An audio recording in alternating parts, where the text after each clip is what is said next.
esta proposición de ley que hay aquí sobre los bancos de alimentos y claro, eso en el ámbito de la escuela rural es tremendo porque están lejos, porque ¿qué haces con los niños y con las niñas que no pueden comer en el colegio? Trabajar las dos iniciativas que presentará el Grupo Socialista en las próximas semanas.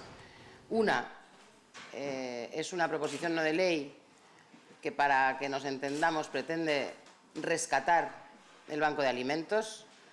El Banco de Alimentos, que como saben es una iniciativa que existe en 20 y tantos países europeos y que lo que hace es proveer de alimentos a las personas que lo necesitan en nuestros distintos países, está en grave riesgo de desaparecer. Digamos, su financiación está en este momento cuestionada y vamos a presentar una proposición no de ley que esperamos cuente con el apoyo de todos los grupos para instar al Gobierno a que defienda en el seno de la Unión Europea el sostenimiento de esta financiación.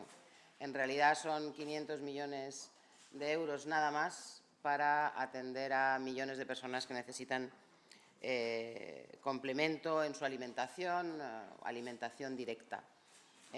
Por eso decíamos que este es un rescate también, pero en este caso es el rescate de un banco bueno. Y también les hemos presentado una iniciativa parlamentaria, una moción, consecuencia de la interpelación que ayer hizo Trinidad Jiménez en el Pleno y que pretende también instar al Gobierno a que ponga en marcha lo que llamaríamos un fondo de rescate a las personas que están en riesgo de exclusión o que están directamente en la pobreza. 1.000 millones de euros que tendrían que ir en una parte a los ayuntamientos y en otra parte a las organizaciones del tercer sector, justamente para sostener la red que apoya a las personas que más dificultades tienen.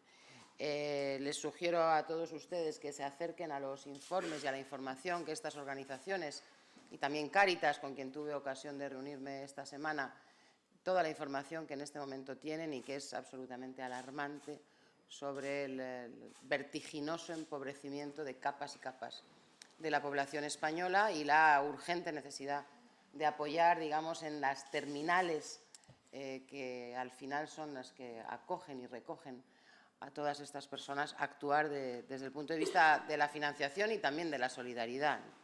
Así que nosotros vamos a trabajar en esta idea, gran idea que es gran en grande, quiero decir, que es rescatar a las personas y vamos a partir de esta iniciativa en el Parlamento, vamos a producir toda una batería de iniciativas políticas para tener en cuenta que probablemente a las únicas que no estamos rescatando es a las personas que es justamente a las que tenemos que rescatar. Así que esta será una línea de trabajo del Partido Socialista y del Grupo Socialista, tanto en España como en Estrasburgo. Probablemente lo más importante es que hagamos todos piña y que hagamos del rescate a las personas y de la lucha contra la pobreza, la exclusión social, que ha cambiado completamente de perfil, porque están cayendo en la exclusión social y en la pobreza muchísimas familias que jamás pensaron que caerían, y todo lo que sujetemos a la gente fuera de la raya de la exclusión será luego más fácil volver a reflotarlos, ¿no? Pero ellos nos explican, las organizaciones humanitarias nos explican que son cientos de miles de familias las que necesitan en este momento apoyo directo de las organizaciones humanitarias, que son familias que pertenecen, muchas de ellas, a la clase media, incluso a la clase media acomodada, y que no tienen red ya de solidaridad para seguir sosteniendo a sus padres, madres, hijos, las personas que tienen familias que todavía tienen recursos lo están soportando, pero hay muchas que no. Y me parece muy importante, yo ya sé que la actualidad política hoy es otra y ya sé que todos tenemos que responder también a la actualidad política, pero es casi una petición. Quisiera que llegara el mensaje de que hay un problema enorme de riesgo, de exclusión de muchos millones de españoles y que tenemos que todos actuar para que esto no sea así. Tenemos que hacer de esto un gran proyecto de país. El gran proyecto de país tiene que ser que no caigan en la pobreza todos estos ciudadanos y ciudadanas que están pasando por enormes dificultades económicas y que no ven la luz al final del túnel, sino más bien todo lo contrario. Hemos agradecido y felicitado tanto a Cruz Roja como al Banco de Alimentos su tarea, porque está siendo muy importante y hemos quedado a su disposición para cuantas iniciativas podamos acompañar. Nuestra esperanza es que esta proposición no de ley sea acompañada por todos los grupos de la Cámara. Estamos casi seguros de que así será y así lo vamos a trabajar. Insisto, una proposición no de ley que quiere defender la financiación que en este momento está en riesgo para los bancos de alimentos en el contexto de la Unión Europea y también en España. Sí, está registrando, la portavoz está registrando en este momento la proposición no de ley para reprobar al ministro de Educación y Cultura. Nosotros reprobamos al ministro de Educación y Cultura por el conjunto de su tarea. Digamos que, para entendernos lo de ayer, para nosotros es la gota que colma el vaso, y un vaso que ya estaba bastante lleno. Creemos que las decisiones adoptadas desde que es ministro por parte del señor Wert en el ejercicio de su responsabilidad, insisto, como ministro de Educación y como ministro de Cultura, las decisiones adoptadas hasta ahora son prácticamente todas decisiones erróneas, acompañadas generalmente de declaraciones poco afortunadas.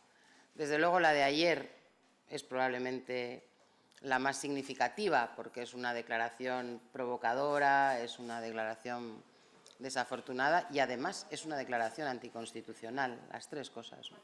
En un momento en el que los responsables políticos deberían enfriar el debate, deberían actuar con racionalidad, con sensibilidad, pues lo que ayer hizo Wert es justamente lo contrario. Así que pensamos que, por el conjunto de su tarea, por las decisiones adoptadas en el ámbito educativo, la subida de las tasas, todo lo que tiene que ver con… Ayer mismo, en la sesión de control, yo tuve ocasión de decírselo, ¿no?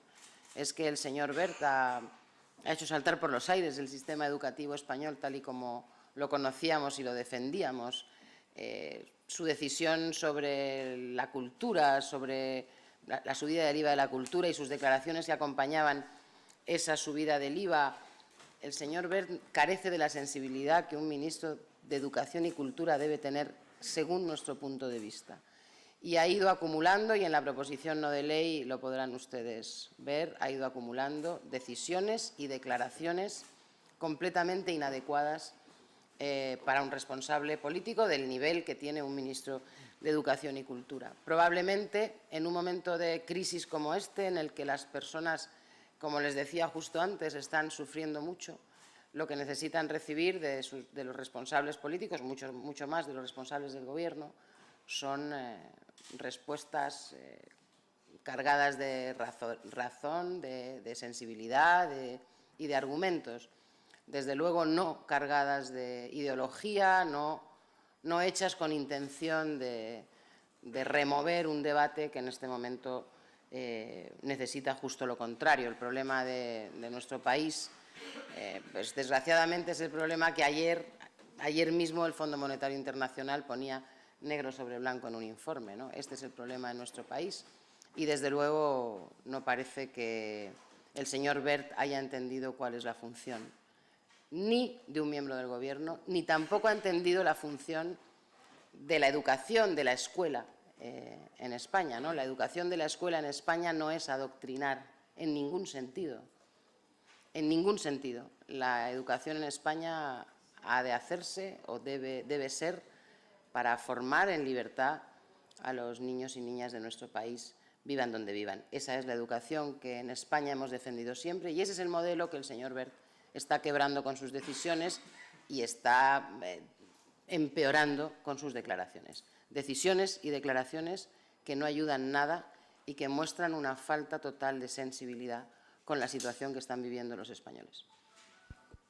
La gestión de la educación y las decisiones sobre la educación en este país, según la Constitución y según los estatutos, está transferida. Por lo tanto, son las comunidades autónomas las que toman esas decisiones. Y Y claro que yo ya sé que al hilo del debate identitario, que al hilo del debate territorial, siempre es recurrente esto, pero yo no creo que sea cierto que esto sea un conflicto grave en España, no lo creo, no me lo parece, y simplemente ahora, al elevarlo a categoría de españolizar, sí, entonces sí hacemos de ello un problema. Por eso creo que lo que hace el señor Wert es echar gasolina al fuego, que es justo lo contrario de lo que debe hacer un responsable político.